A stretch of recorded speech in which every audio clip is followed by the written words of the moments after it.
With dogs and cats, they are not going to tolerate taking their temperature orally as we do. Won't work so well. So, where do we take the temperature? Hey everyone, Michelle here from Vetmedics, just hanging out with my dog Cabela and just thinking, not a bad idea to take a couple minutes and just give her a good look over, make sure things are where they need to be and hopefully not find anything wrong with her. So today I'm going to show you a few things that you can do at home just to follow up and make sure that your dog or cat is staying healthy. This is not in place of your dog or cat's much needed annual physical exam with their veterinarian. This is just something that we can do at home in between their visits to, if anything is changing on them, like, I don't know, starting to grow 2 heads, 3 feet. No, just kidding.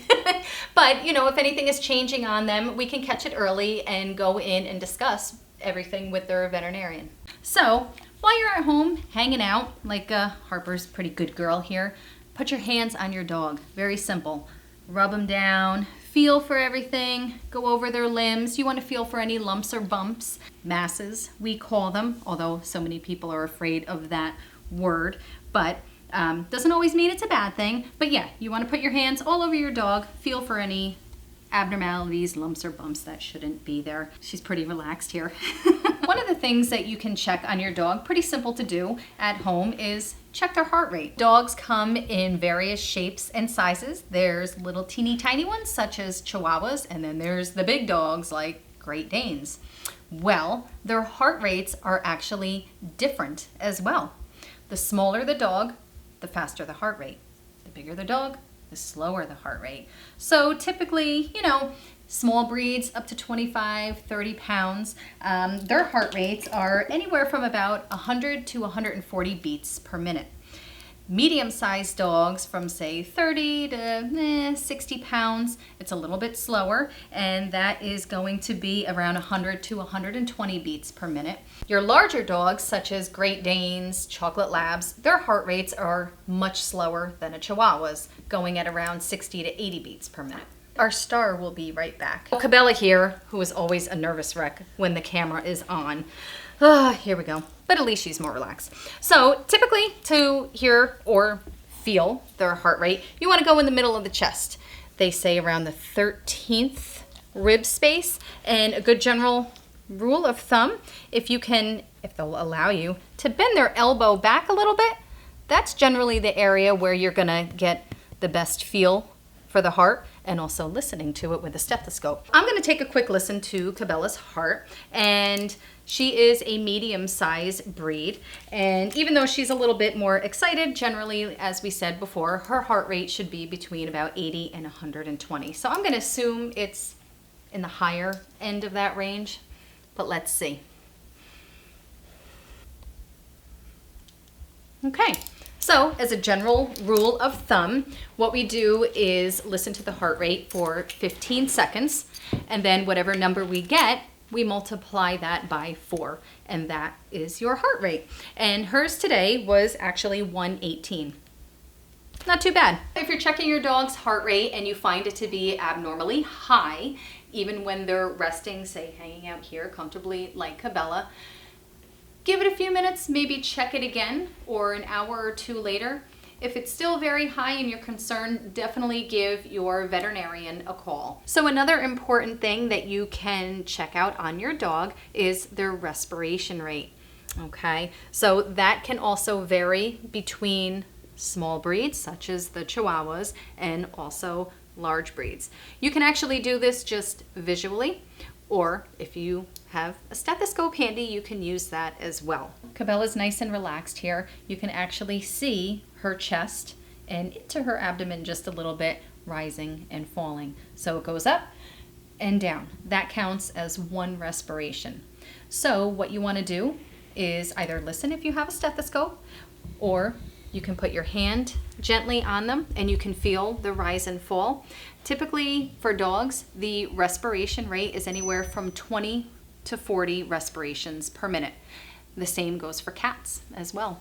Again, what you want to do for 15 seconds is visualize or listen to the respirations, and however many you get within that 15-second time frame, you're going to want to multiply that by 4, and that will give you your total respiration rate per minute. With the respirations, obviously, if they've just been very active, excited, anxious, nervous about something, that's going to cause their respiration rate to go up temporarily.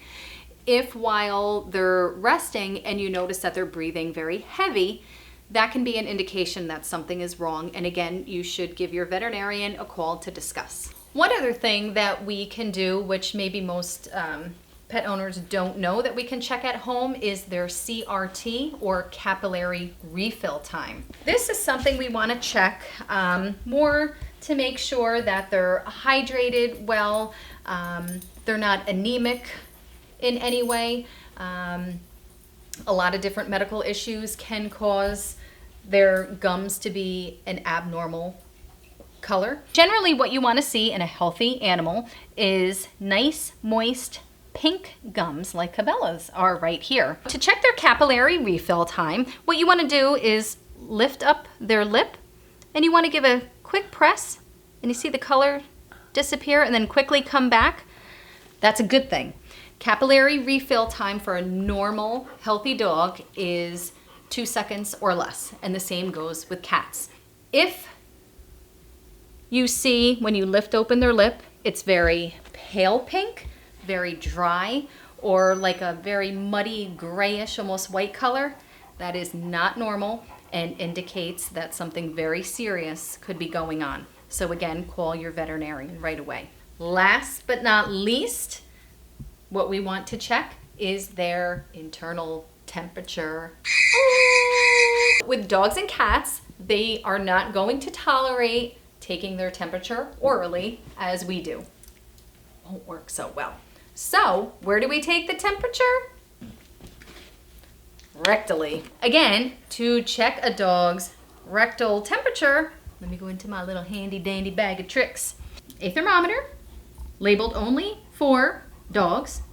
Also, what would be handy is some lubricant. For both dogs and cats, they have a higher temperature than us humans. Dogs and cats, no matter what their size is, they have a range of a temperature of about 100 to 100.5 up to about 102.9. So sometimes, Cabela here, she was just outside doing some running around and it's a little warm out, so I expect her temperature to be on the higher end of the normal value, maybe even a little bit higher than that. So if she's about 103, 103.2, I'm not too concerned. I will retake it once she's calmed down and cooled down a little bit. If it's still elevated or even higher, I'm gonna get worried that she's not feeling well. One thing that we've definitely found on Cabela, which popped up rather quickly, is she has a growth here. It's kind of ugly. Most growths are not pretty, so we call them ugly. And obviously it should not be there. So I've made an appointment with her veterinarian and we are going to get that checked out. And if her doctor feels it needs to be removed, which I think she will, we're going to go ahead and get that taken care of. And just as a reminder, we're here in New York's Hudson Valley, serving also New Jersey and Connecticut, as well as New York. And we operate 7 days a week, including all major holidays from 6 a.m. to 11 p.m. If you like this video, please remember to like, comment, and subscribe.